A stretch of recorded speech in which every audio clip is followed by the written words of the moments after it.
ഈശോ മിശിഹായ്ക്ക് സ്തുതിയായിരിക്കട്ടെ. ഒന്ന് പോടാപ്പാ, ഇപ്പഴവന്റെ ഒരു സ്തുതി.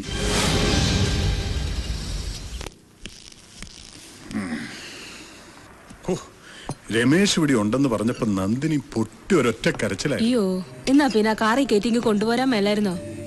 അത് അപകടമാ. പോലീസുകാർ മണപ്പിച്ച് നടക്കുന്നുണ്ട്. അന്ന് തന്നെ നന്ദിനി എന്നെ കാണാൻ കോളേജിൽ വന്നപ്പോ ആ കമ്മീഷണർത്ത പുറകെ വന്നതാ. രമേശ് എന്തി?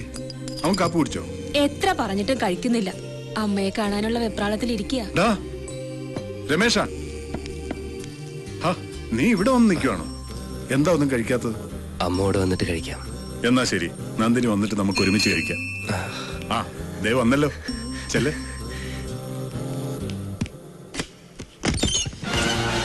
എന്റെ കർത്താവ്, അപ്പൊ നീ ഇവിടെയായിരുന്നു.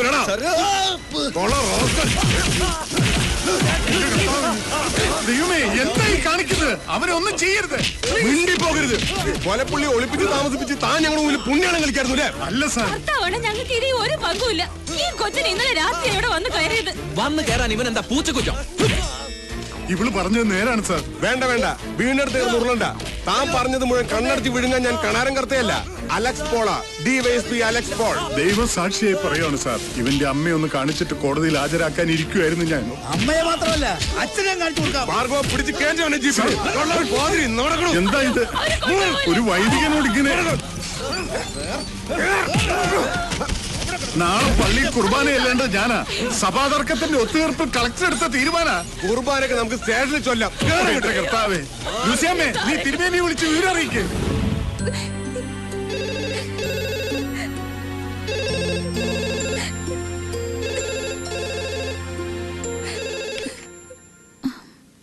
ഹലോ ഈശ്വര, എപ്പോ? ഇല്ല, മുത്തശ്ശൻ ഇവിടെ ഇല്ല. ആരാ? ലൂസി അമ്മച്ചിയാ. രമേഷിനെയും പ്രിൻസിപ്പൽ അച്ഛനെയും പോലീസ് അറസ്റ്റ് ചെയ്തു.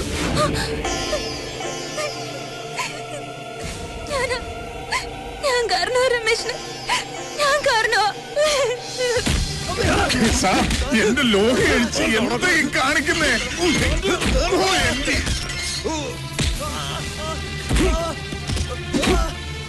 അവനെ ഇനി തല്ലരുത്, അവനെ ഒന്നും ചെയ്യരുത് സാർ. നിങ്ങൾക്ക് ഭ്രാന്താണോ?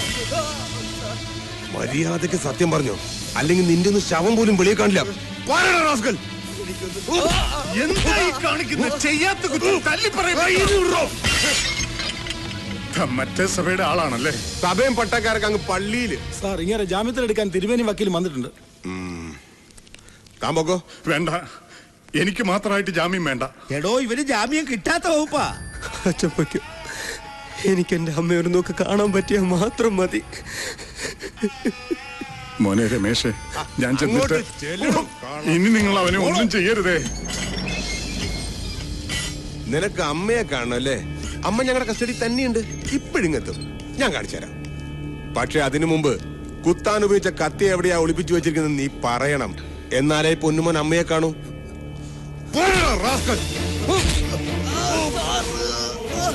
നീ ഒറ്റയ്ക്കാണോ കൊന്ന്, അതോ അമ്മയും കൂടി ഉണ്ടായിരുന്നു? അമ്മയും മോനും കൊണ്ട് സത്യം പറയിപ്പിച്ചിട്ട് അലക്സ് പോൾ അടങ്ങുന്നു.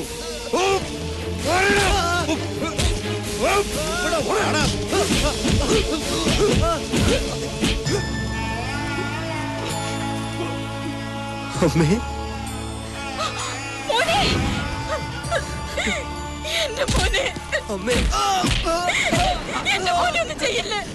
ഓഹോ, സത്യം പറയടി, അമ്മയും മോനും കൂടെ എങ്ങനെയാ മിനിസ്റ്റർ നടേശനെ കൊന്നത്? സാർ, ഞാൻ ആരെയും കൊന്നിട്ടില്ല സാർ. എന്റെ മോനും അത് ചെയ്യില്ല സാർ. എന്റെ അമ്മയെ തൊട്ടു. തൊട്ടാ നീ എന്ത് ചെയ്യണം?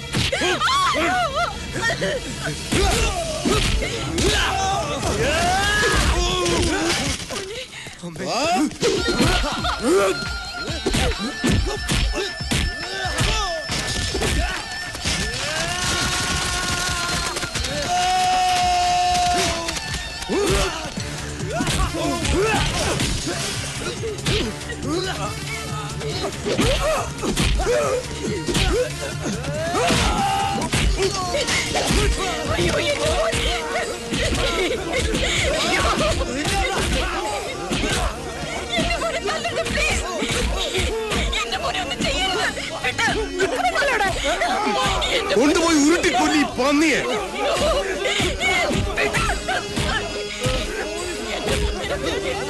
അവനെ ഒന്നും ചെയ്യരുത്. മോനെ. മിനിസ്റ്ററെ കൊന്നത് ഞാനാ മിനിസ്റ്ററെ കൊന്നത്.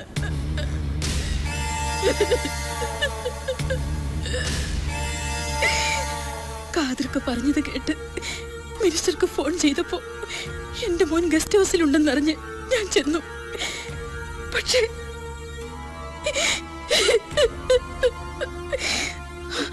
ഞാനാ സാർ, ഞാനാ കൊന്നത്. ഞാൻ മാത്രം. അല്ല, അമ്മ എന്നെ രക്ഷിക്കാൻ വേണ്ടി കള്ളം പറയാണ്. മോനെ. അതെ, അയാളെ കൊന്നത് ഞാനാ. എന്റെ ഈ കൈ കൊണ്ടാ കൊന്നത്. ഇല്ല, ഞാനാ കൊന്നത്. ഓഹോ, അമ്മയും മോനും തമ്മിൽ കൂടുതൽ നാടകം കളിക്കല്ലേ? പറയടാ, നീ എങ്ങനെയാ മിനിസ്റ്ററെ കൊന്നത്?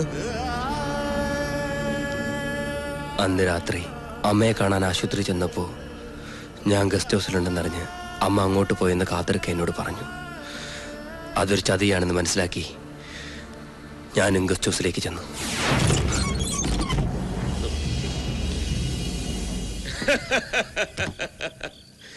തേടിയ വള്ളി കാലി ചുറ്റി എന്ന് പറഞ്ഞ പോലെ ആയല്ലോടാ. ഇതാ നടേശന്റെ ഒരു ജാതകം. ആവശ്യമുള്ളവർ ഇങ്ങോട്ട് വന്ന് ചാടിക്കൊള്ളു. എന്റെ അമ്മ എവിടെ? വിഷമിക്കണ്ടടാ, അവൾ ഇനി എന്റെ കൂടെ പൊറുക്കാൻ പോകുന്നു. നിനക്ക് കാണണോ?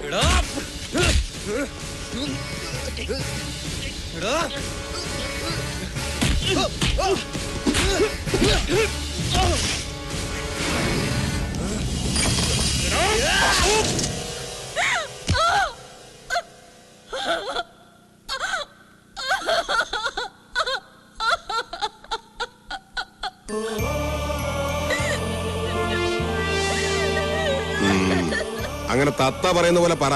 ഇപ്പൊ മനസ്സിലായോ? അവിലിടിയൻ കർത്തയല്ല, ഈ അലക്സ് പോൾ.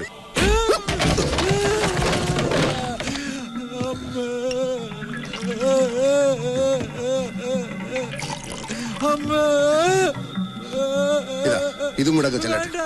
എനിക്ക് മതിയായേ. അത് പറ്റില്ല, ഇനി ഒരുപാട് ഇടി കൊള്ളാനുള്ളതല്ലേ. ഒരു പ്രതിരോധ ശക്തി കിട്ടാൻ ബോഡിക്ക് ഇത് വളരെ നല്ലതാ. കൊലക്കേസിന്റെ ചുമതല തിരിച്ചു കിട്ടാൻ റെക്കമെൻഡ് ചെയ്യണമെന്ന് പറഞ്ഞ് എന്നെ കൊണ്ടുവന്നിട്ട്. അല്ലാതെ ക്വസ്റ്റ്യൻ ചെയ്യണമെന്ന് പറഞ്ഞാൽ ദാസപ്പൻ എന്റെ കൂടെ വരുമോ? ചാർജ് നഷ്ടപ്പെട്ട പോലീസ് ആയതുകൊണ്ട് ഇക്കാര്യത്തിന് സ്റ്റേഷനിൽ കൊണ്ടുപോകാൻ നോക്കൂ. ഇത്ര സൗകര്യമായിട്ട് തല്ലാൻ നോക്കൂ. ഇവിടെ ആയത് എത്ര നന്നായി. 1 മൈൽ ചുറ്റളവിൽ ഒരു വീട് പോലും ഇല്ല. മൈക്ക് വെച്ച് നിലവിളിച്ചാലും ആരും കേൾക്കുകയില്ല. ഇത് കുടിയിടും. കുടിക്കാൻ ഇനി എല്ലാം പറ. എനിക്ക് ഒന്നും അറിയില്ല സാർ. അയ്യോ,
ആരാ സാർ യുവമാരൊക്കെ?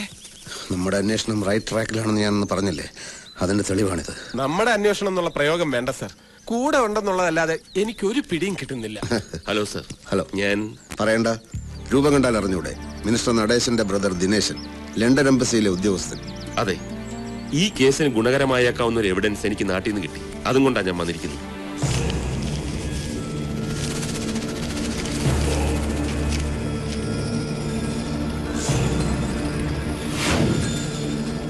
തക്ക സമയത്താണ് മിസ്റ്റർ ദിനേശനെ ഞാൻ കണ്ടത് സാർ. എന്താ സർ? ഈ അന്വേഷണത്തിന്റെ റൂട്ടിൽ മിസ്റ്റർ ദിനേശൻ എനിക്ക് ആവശ്യമുണ്ട്. കമാ.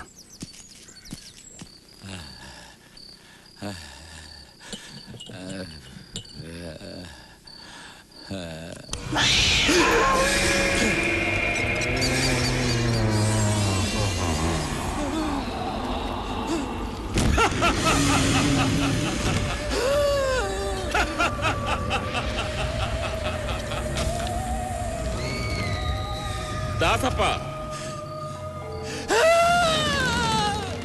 ആഗ്രഹങ്ങൾ പൂർത്തീകരിക്കാൻ കഴിയാത്തവരുടെ ആത്മാക്കളാണ് അലഞ്ഞു തിരിഞ്ഞു നടക്കുന്നത്. അലഞ്ഞു തളർന്ന എന്റെ ആത്മാവിന് ഇന്ന് ശാന്തി ലഭിക്കണമെങ്കിൽ എനിക്ക് നിന്റെ രക്തം വേണം. എന്റെ പൊന്നി നടേശൻ സാറേ, എന്നെ ഒന്നും ചെയ്യരുത്. അതെന്ത് ന്യായമാ ദാസപ്പ? എന്തിനും ഏതിനും എന്നോടൊപ്പം നിന്നവനല്ലേ നീ? സ്വന്തം ആളായി നിന്നെ കൂടെ കൊണ്ട് നടന്നവനല്ലേ ഞാൻ? എന്നോട് വേണ്ട, നീ ഇനി ജീവിച്ചിരിക്കണ്ട, നമുക്കൊന്നിച്ചു പോകാം. എന്നെ ഒന്നും ചെയ്യരുത്. എന്റെ പൊന്നി സാറേ, എന്നോട് പൊറുക്കണം, എന്നോട് ക്ഷമിക്കണം. ഇപ്പോൾ കിട്ടിയ വാർത്ത. മുൻ ആഭ്യന്തരമന്ത്രി നടേശന്റെ കൊലപാതക കേസിൽ അറസ്റ്റിലായ SME കോളേജ് വിദ്യാർത്ഥി രമേശ് പ്രസാദ് കുറ്റം സമ്മതിച്ചു. പ്രതിയെ ഇന്ന് ഉച്ചകഴിഞ്ഞ് 2 മണിക്ക് ചീഫ് ജുഡീഷ്യൽ മജിസ്ട്രേറ്റ് കോടതിയിൽ ഹാജരാക്കും. SME കോളേജിലെ വിദ്യാർത്ഥികളും SDCPയുടെ പ്രവർത്തകരും പോലീസ് സ്റ്റേഷന്റെ മുന്നിൽ തടിച്ചുകൂടിയിട്ടുണ്ട്. സ്റ്റേഷൻ പരിസരമാകെ സംഘർഷഭരിതമാണ്.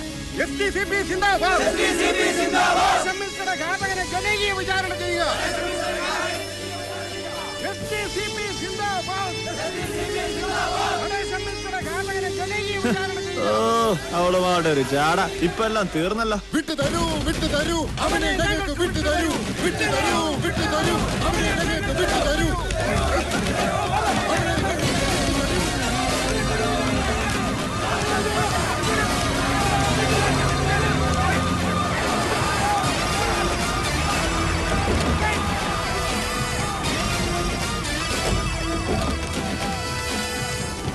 പ്രിയമുള്ളവരെ, എല്ലാവരും ശാന്തത പാലിക്കുക, എല്ലാവരും ഡിസിപ്ലിനിങ് പാലിക്കുക. കണ്ട അനുസരണമുള്ള പ്രവർത്തകരെ കണ്ട. കൺഗ്രാറ്റുലേഷൻസ്. Thank you sir.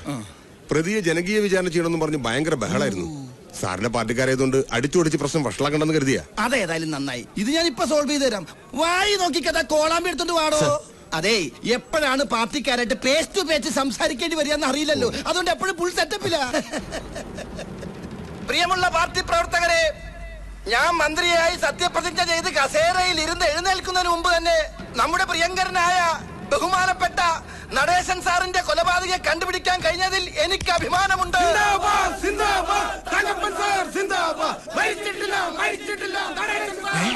മരിച്ചിട്ടില്ല. അണികളുടെ മനസ്സിൽ നിന്ന് മരിച്ചിട്ടില്ലെന്ന്. നടേശൻ സാറിന്റെ കാതകനെ ഞങ്ങൾക്ക് വിട്ടുതരിക. ദയവ് ചെയ്ത് നിങ്ങൾ ബഹളം വെച്ച് കോംപ്രമൈസ് ചെയ്യരുത്. നമ്മുടെ പാർട്ടിക്ക് പറഞ്ഞിട്ടില്ല കോംപ്രമൈസിങ്. പ്രതിയെ കോടതിയിലേക്ക് കൊണ്ടുപോകാനുള്ള അവസരം ഉണ്ടാക്കി തരാൻ അപേക്ഷിക്കാൻ അഭ്യർത്ഥിക്കുകയാണ്. ഞാൻ പ്രതിയെ ഒന്ന് കണ്ടിട്ട് വരാം. എല്ലാവരും അക്ഷമരായിരിക്കുക.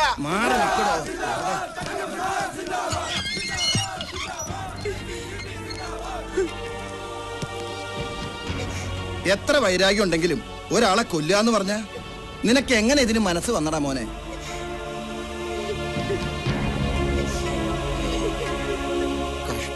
കോടതിയിലേക്ക് കൊണ്ടുപോകാൻ സമയമായി സാർ.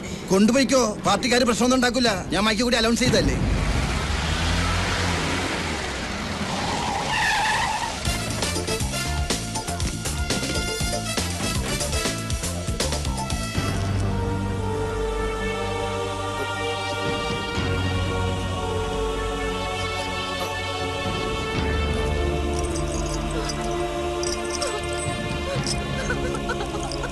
വിലങ്ങ് വെക്കാൻ വരട്ടെ.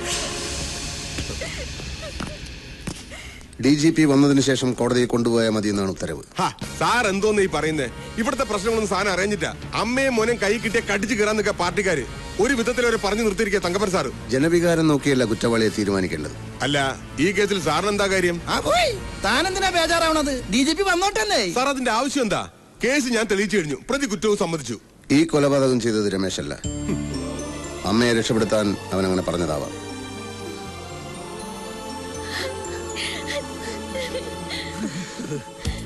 പോസ്റ്റ്മോർട്ടം റിപ്പോർട്ട് കിട്ടിയപ്പോൾ തന്നെ സംശയം തോന്നിയിരുന്നു. പെട്ടെന്നുള്ളൊരു വികാരാവേശത്തിൽ നടത്തിയ സ്റ്റാബ് ഇഞ്ചറി ആയിരുന്നില്ല മിനിസ്റ്ററുടെ ബോഡിയിൽ ഉണ്ടായിരുന്നത്. ഒരു ആസൂത്രിത കൊലപാതകത്തിന്റെ കരവിരുത് വളരെ പ്രകടമായിരുന്നു. A professional touch. DGP എത്തിക്കഴിഞ്ഞു സർ.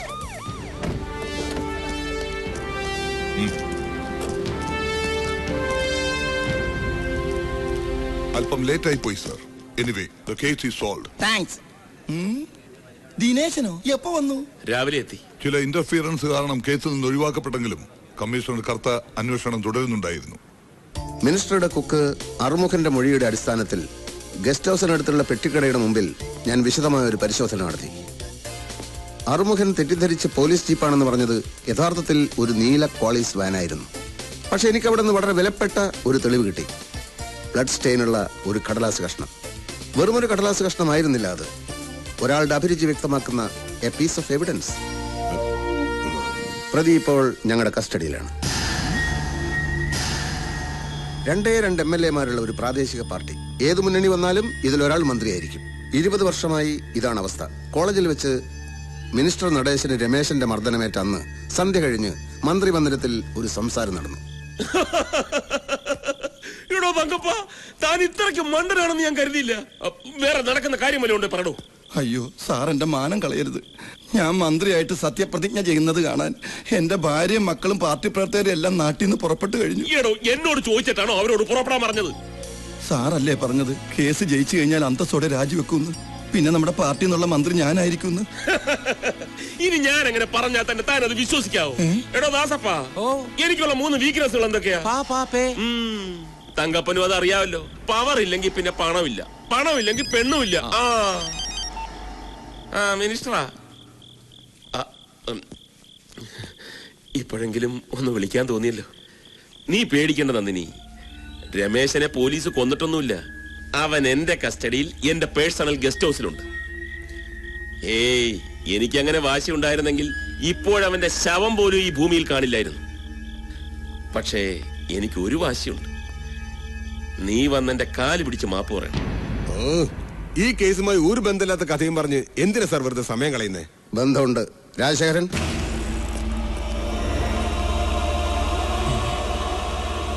എന്റെ ഈശ്വര, ദാസപ്പന, എനിക്കത് വിശ്വസിക്കാൻ കഴിയുന്നില്ല.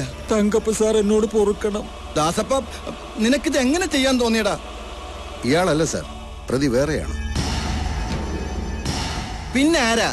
ഒരു രഹസ്യ യാത്രക്കെന്നും പറഞ്ഞ് ദാസപ്പനെ കൊണ്ട് പാപ്പച്ചന്റെ കോളീസ് വാൻ കടം വാങ്ങി പ്രതി ഗസ്റ്റ് ഹൗസിലെത്തി. പിന്നാമ്പുറത്തുള്ള ഗേറ്റിലൂടെ അകത്തേക്ക് കടന്നു.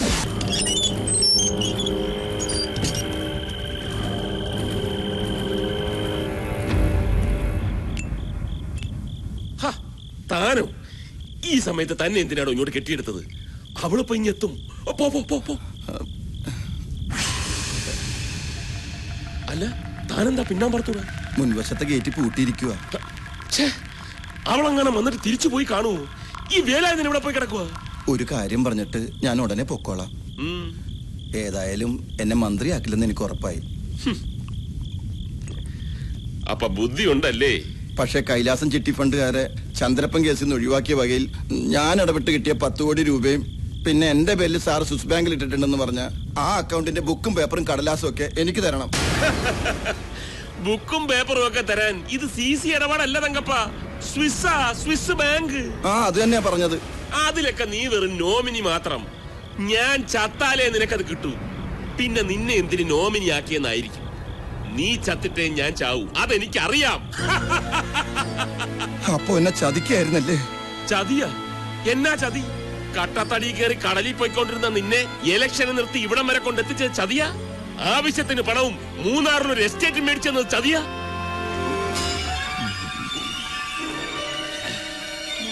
വെറുതെ സമയം കളയാതെ പോതങ്കപ്പ, ഒരുപാട് വർക്കുള്ളതാ. എന്റെ മൂട് കളയാതെ പോയേ. ആ പോയി, സ്ഥലം വിട് തങ്കപ്പ, സ്ഥലം വിട്.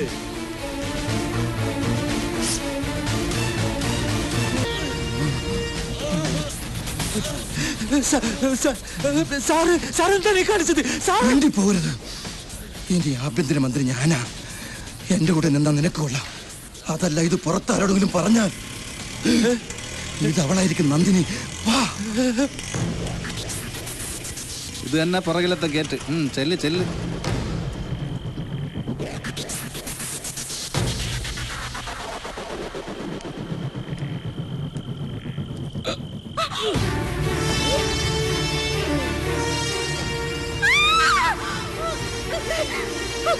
രമേശ, മോനെ രമേശ, രമേശ, അയ്യോ.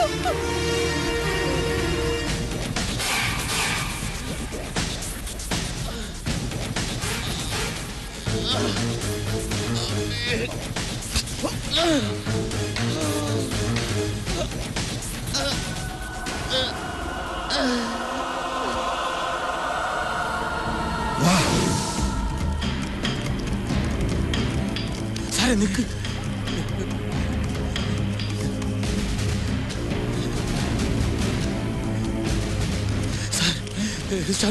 നമുക്ക് പോണ വഴിക്ക് കത്തിക്കാം. എന്ത് പറയുന്നു തങ്കപ്പ സാറേ? ഇവൻ എന്തോ പോഷത്തരം പറഞ്ഞതും കേട്ട് ഇല്ലാക്കഥ കെട്ടിക്കൂട്ടി എന്നെ കൂട്ടിക്കയറ്റാനാണോ തന്റെ ഭാവം? ഇല്ല, കഥയല്ല. I have solid evidence. Vigneshwar sir, material object number 1, പ്രതി കൊല ചെയ്യാൻ ഉപയോഗിച്ച കത്തി. നമ്പർ 2, ചോര പുരണ്ടതിന്റെ പേരിൽ കത്തിച്ചു കളയാൻ ശ്രമിച്ച ഷർട്ടിന്റെ അവശിഷ്ടം. നമ്പർ 3, മിനിസ്റ്റർ തങ്കപ്പന്റെ മുഖത്ത് പുരണ്ട ചോര തുടച്ച് ദാസപ്പൻ പെട്ടിക്കടയുടെ മുന്നിൽ വെച്ച് വലിച്ചെറിഞ്ഞ blood stain Swarnavarsha card. Number 4, ദൃക്സാക്ഷിയുടെ വായ് മൂടാൻ പ്രത്യുപകാരമായി കൊടുത്ത സമ്മാനത്തിന്റെ ഡോക്യുമെന്റ്. മൂന്നാറിലുള്ള നിങ്ങളുടെ 50 ഏക്കർ എസ്റ്റേറ്റ് ചേട്ടൻ മരിച്ചതിന്റെ 3-ാം ദിവസം ദാസപ്പന് കൈമാറിയതിന്റെ രേഖ. നടേശൻ സാറിനെ കൊന്നിട്ടില്ലെന്ന് എനിക്ക് പറയാമോ? ദാസപ്പനെ രക്ഷിക്കാൻ താങ്കൾ ഗുണ്ടകളെ അയച്ചപ്പോൾ എനിക്കെന്റെ മാർഗം കൂടുതൽ എളുപ്പമായി. എന്താണെങ്കിലും വട്ടവരെയും കുത്തി കൂലിത്തല്ലുമായി നടന്ന തന്നെ ഇത്രയും കൊണ്ട് എത്തിച്ചല്ലേടോ എന്റെ ചേട്ടൻ. കൊല്ലണമായിരുന്നു. എനിഹൗ, ഒരു നിരപരാധിയുടെ കഴുത്തിൽ കൊലക്കയർ വീഴാതെ നിങ്ങൾ രക്ഷിച്ചു. Congratulations Kartha. Thank you sir. ഇതുപോലെ സംസ്കാരവും മനുഷ്യത്വവും ഇല്ലാത്ത അധികാരമോഹികൾ രാഷ്ട്രീയത്തിൽ കയറിക്കൂടി നമ്മളെ ഭരിച്ച് നശിപ്പിക്കുകയാണ്. ഇവന്മാരാണ് ഈ നാടിന്റെ ശാപം. We have order from the Chief Minister. You are under arrest.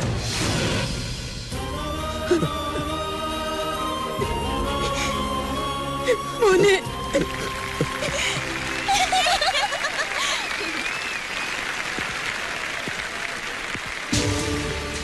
My dear students, വലിയൊരു കളങ്കത്തിൽ നിന്ന് കർത്താവിന്റെ കൃപ കൊണ്ട് കർത്താവ് സാർ നമ്മുടെ കോളേജിനെ രക്ഷിച്ചു. അങ്ങ് വലിയൊരു മനുഷ്യനാണ്. കാണുമ്പോ ചെറിയ മനുഷ്യനാണെങ്കിലും കാണുമ്പോഴും കാണാത്തപ്പോഴൊക്കെ ഞാനൊരു ചെറിയ മനുഷ്യൻ തന്നെയാ. ഞാൻ എന്റെ ഡ്യൂട്ടി മാത്രമേ ചെയ്തിട്ടുള്ളൂ ഫാദർ. എന്തായാലും രമേശ് കൊലക്കേസ് നിന്ന് കരകയറി. പക്ഷെ മറ്റൊരു കേസിൽ നിന്ന് രമേശ് എങ്ങനെ തടിയൂരും എന്നാലോചിച്ചിട്ട് എനിക്കൊരു പിടിയും കിട്ടുന്നില്ല. A complicated triangular love affair കേസാണത്. IPC-യിൽ ഇതിനെപ്പറ്റി ഒന്നും പറഞ്ഞു കാണുന്നില്ല. അതുകൊണ്ട് സെക്ഷനിൽ തപ്പിയിട്ട് കാര്യമില്ല. സാറ് ഞങ്ങളെ ഉദ്ദേശിച്ചാ പറഞ്ഞതെങ്കിൽ ആ കേസ് സോൾവ് ചെയ്ത് കഴിഞ്ഞു. I don't get you. ഞങ്ങൾ കൂട്ടായ ഒരു തീരുമാനം എടുത്തിരിക്കുകയാണ് സാർ. എന്ത് തീരുമാനം? പ്രണയം കടന്നു വന്നപ്പോഴാണ് ഞങ്ങളുടെ ഫ്രണ്ട്ഷിപ്പിന് പോറലേറ്റത്. പ്രണയത്തെക്കാൾ വലുതല്ലേ സാർ ആത്മാർത്ഥമായ ഫ്രണ്ട്ഷിപ്പ്? അതുകൊണ്ട് ഞങ്ങൾ നല്ല സുഹൃത്തുക്കൾ മാത്രമായിരിക്കാൻ തീരുമാനിച്ചു. അപ്പൊ നിങ്ങൾ ഫ്രീ ആയി. ഇനിയിപ്പോ ആരെ വേണമെങ്കിലും ബോയ് ഫ്രണ്ട് ആക്കാം. എങ്കിൽ 2 ഇന്റലിജന്റും ആജീവനാന്ത ബാച്ചിലറും അതീവ സുന്ദരനുമായ എന്നെ കൂടി ഒരു ബോയ് ഫ്രണ്ട് ആക്കിക്കൂടെ?